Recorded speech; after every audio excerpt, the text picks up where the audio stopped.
Welcome back to the channel. See what I did there? I held it back. We're going to work on a 2020 Epiphone Les Paul 50 Standard. So I'll give you a look at it. Let's get a look at it. Okay. Yeah, it came in hardtail case.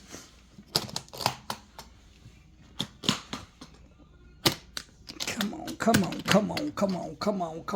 on. There it is. And we're going to set it up. And we're going to see how good of a job they did in 2020.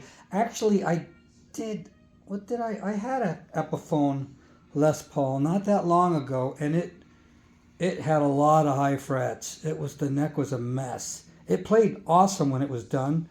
But it took a lot of work. I'm hoping this one doesn't need as much work, but there's only one way to find out. Let's get to it. So last night I did lower the bridge. I tried to play it, but this cut, I got it glued. This was a pretty deep cut. It's like it hurts to touch anything. I got to let this thing heal up. I don't play guitar that often, but then when I can't, I really want to. Yeah, this guitar has not been touched by anyone. You could see the dust on it. Yeah, I did lower the action a little bit. So the first thing I'm going to do is let's lower the action and play it a little bit and see what we can get out of this thing. Okay, I have the action pretty low, but any good guitar would play like this. It's not what I call super low. Well, it's getting close to what I call super low.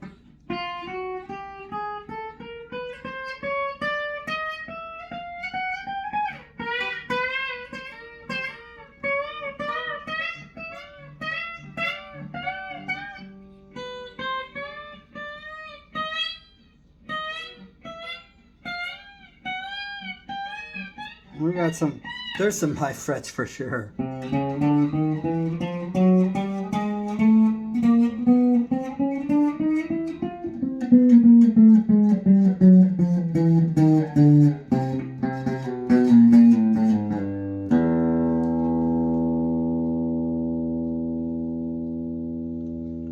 Oh, for a young set of eyes.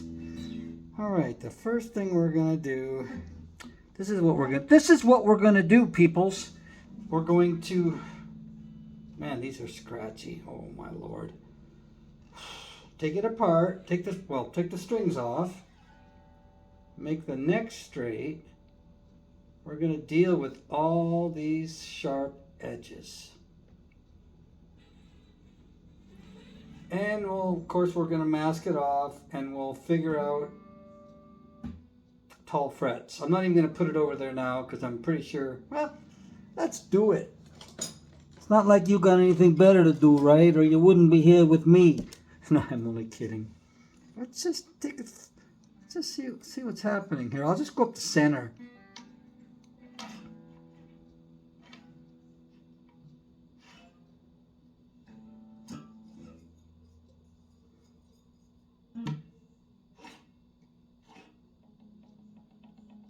There's one.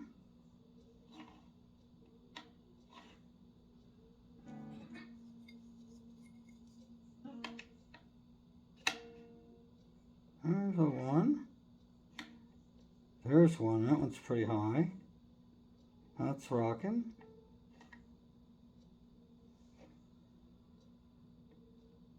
That one's rocking.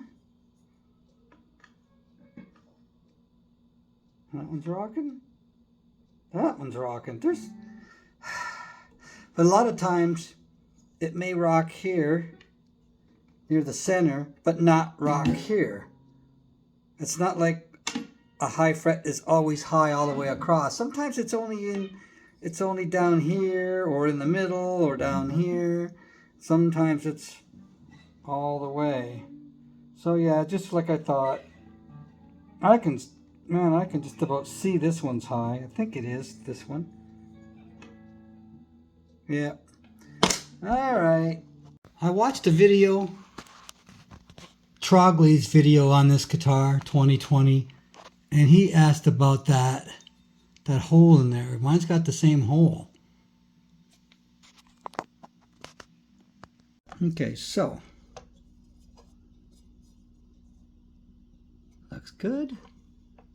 In the middle, looks good. Pretty good. Now if we go right to the edge, not to the edge, but inside the line of binding, just on the very last bit of wood before the binding, it rocks a little bit. Oh, hang on.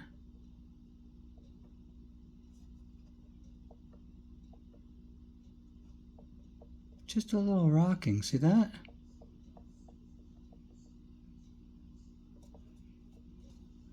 It's like it doesn't do it all the time. You have to have it right there. And then it stops as soon as you move in that much. Rocking. Oh, hang on. Not rocking.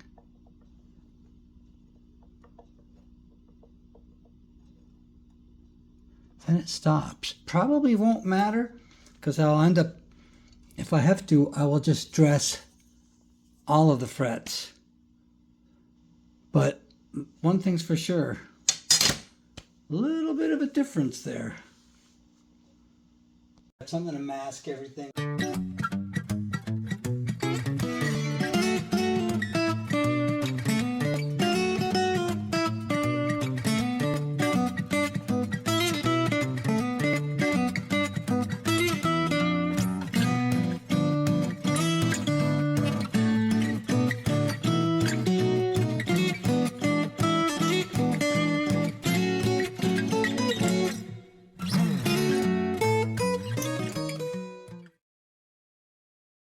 Fifteen and a half minutes to mask off this fretboard. Check out my cup. The Neon Museum in Las Vegas. Have you ever been there?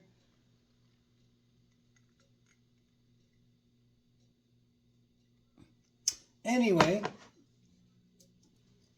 what I'm going to do now is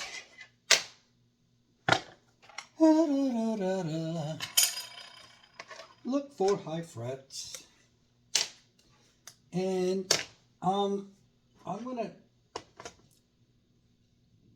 I usually do this high speed, but I'm going to do this in real time, at least for the first high fret, and show you how I mark it. Then I'll do the rest high speed and start dealing with them. So here we go. With no further ado,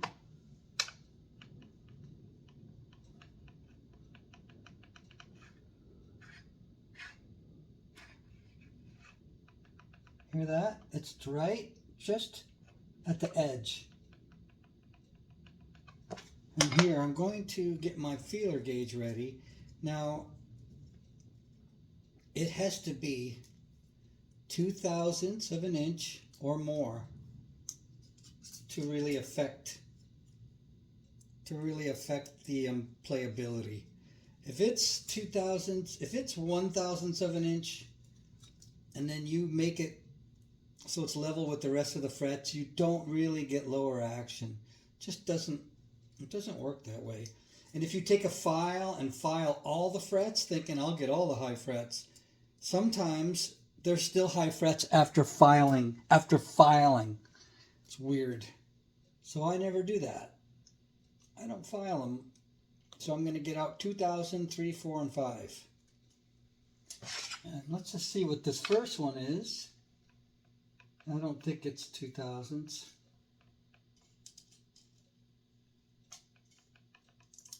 I might keep this guitar, so I might go a little overboard on it. It's not 2,000s, but let me get my marker. I'll start marking them all.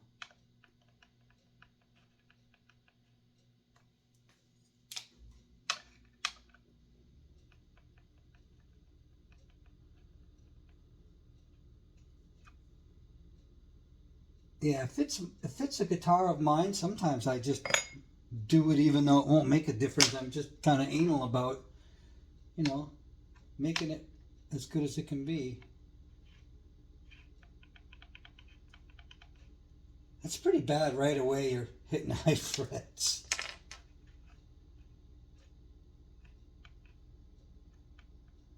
See, I like to mark right where it starts.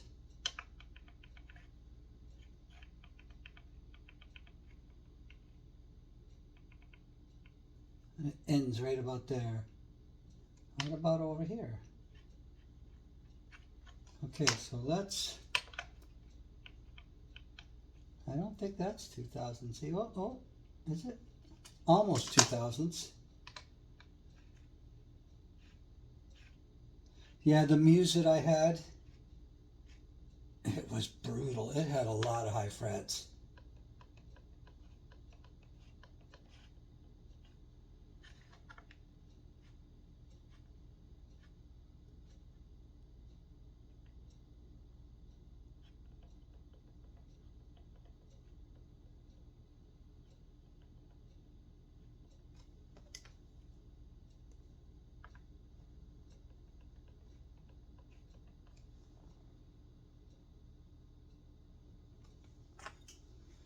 Okay, 1, 2, 3 so far, but none of these are over 2000s. I'm sure there's one that is. Give it time. Yeah, the lighting here is... my hand's in the way of the camera. You get the idea, though.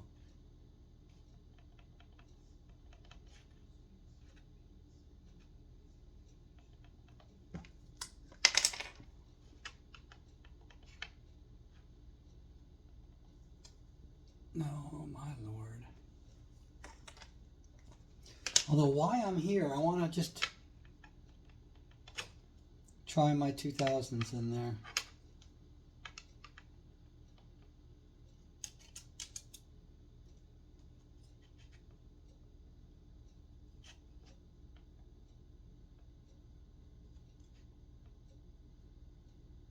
That was close to 2000. Oh, my lord.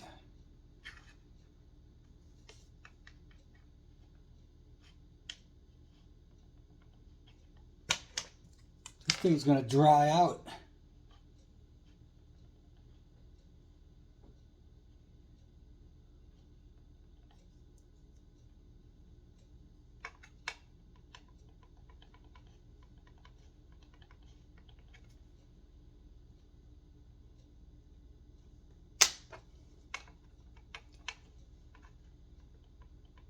This might be 2000s. Yeah. 3. It's 3.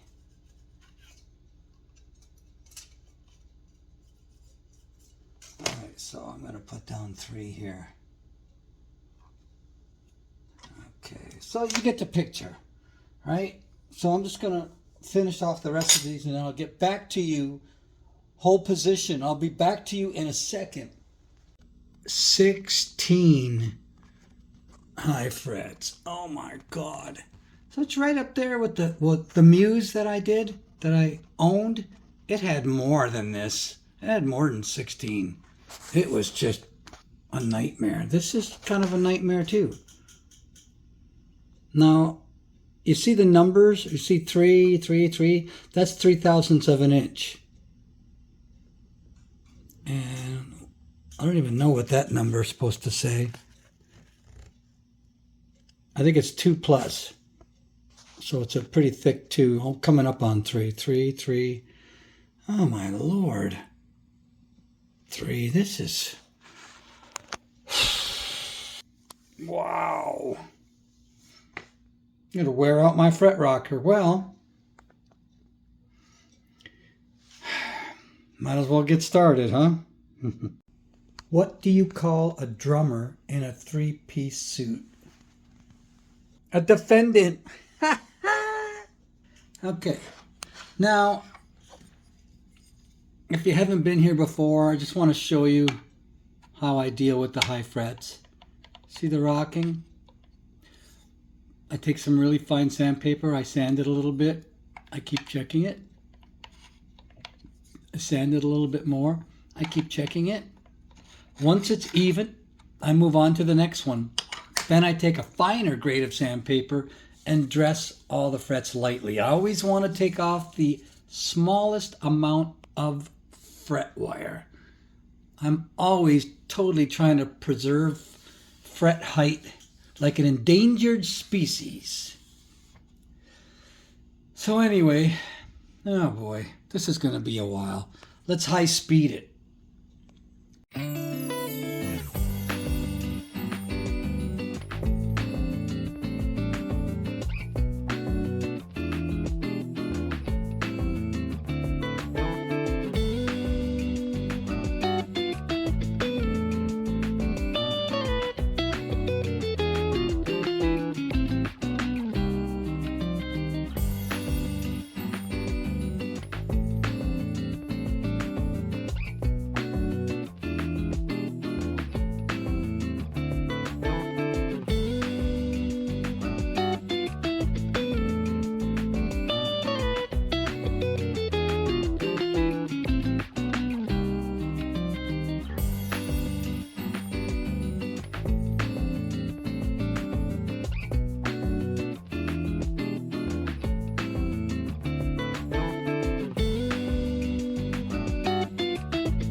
All right, I ended up doing even the ones that don't matter. I'm just like that. All right, so now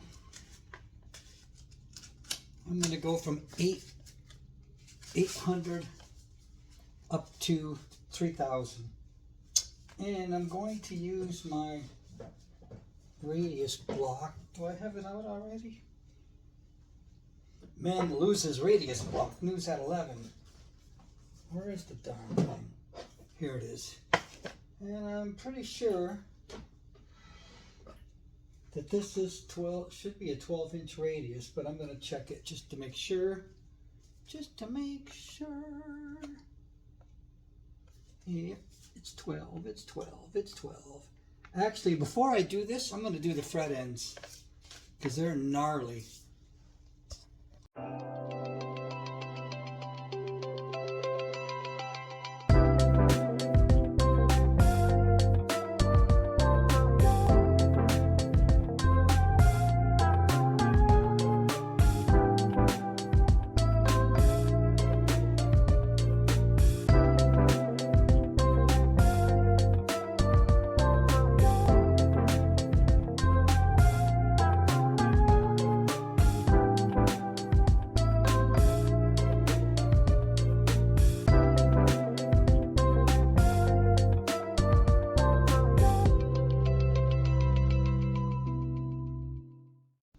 It's polishing time.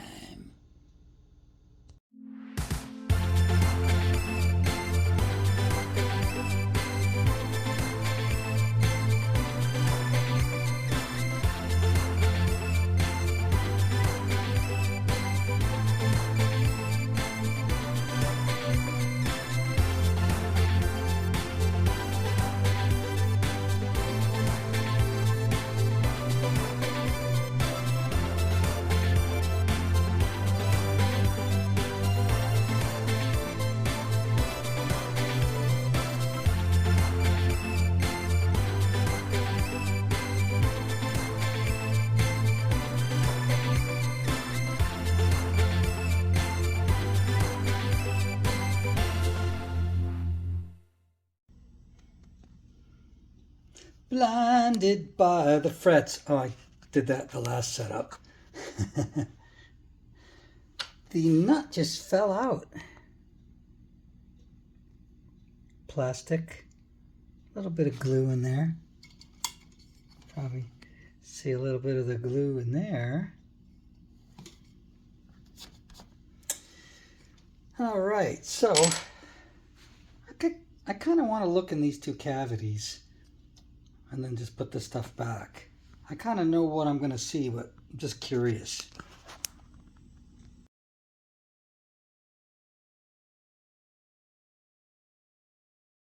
Okay, here's a look inside.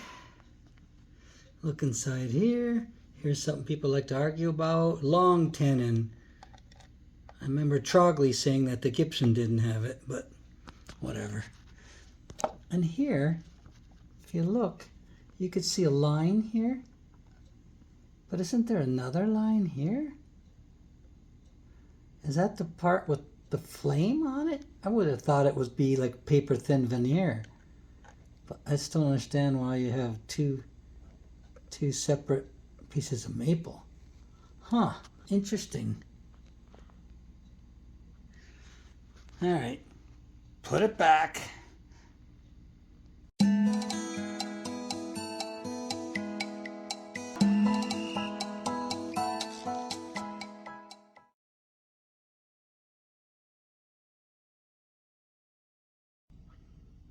All right, just have that fretboard lemon oiled, 2 coats. And I'm gonna just kind of clean up the guitar a little bit. I tightened the tuners before I put the strings on. And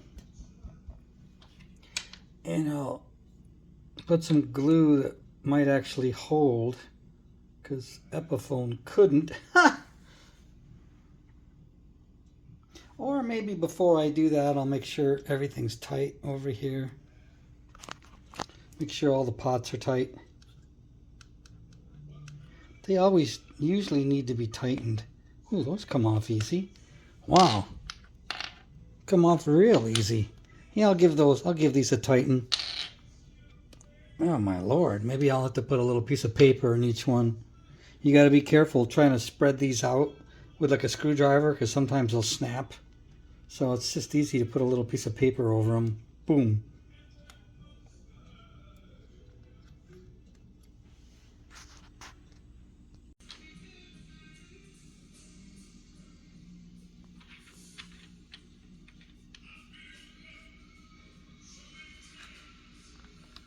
Just like that.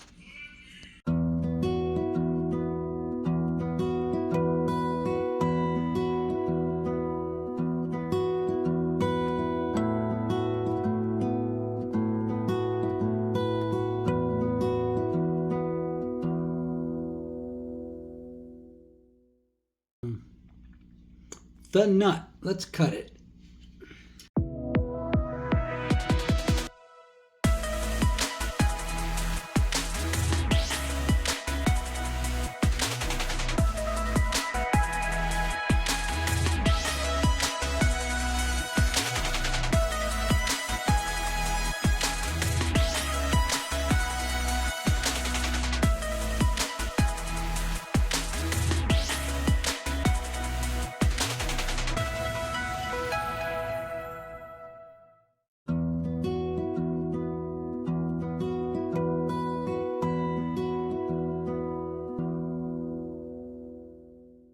The Les Paul is all done. And here we'll play my my intonation chords.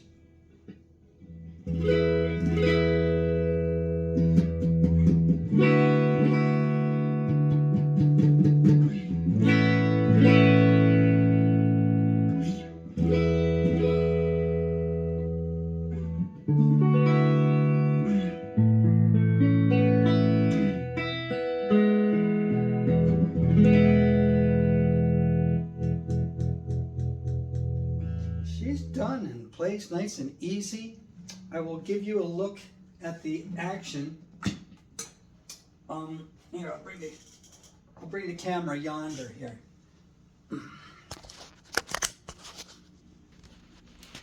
All right, here we go.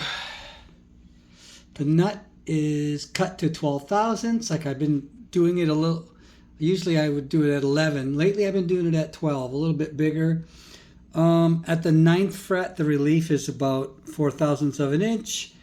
And the action at the 12th fret is 36,000. That is it. That's really low. And 34 at the first string. Wow, the frets are about 44 thousandths of an inch tall. And anyway, that does it for me. And I hope to see you again. You can give me the like or subscribe. That would be really awesome. And I got a couple more. I've always got more videos to come, so we'll see what happens. We'll see what comes into my little dirty mitts next time. I've been kind of running into a lot of guitars lately at reasonable prices, and I really like that. Because just about every guitar that I set up, if it's not a customer's, it just goes on my reverb. So anyway, that is it for today. Have a great day and take care. Bye.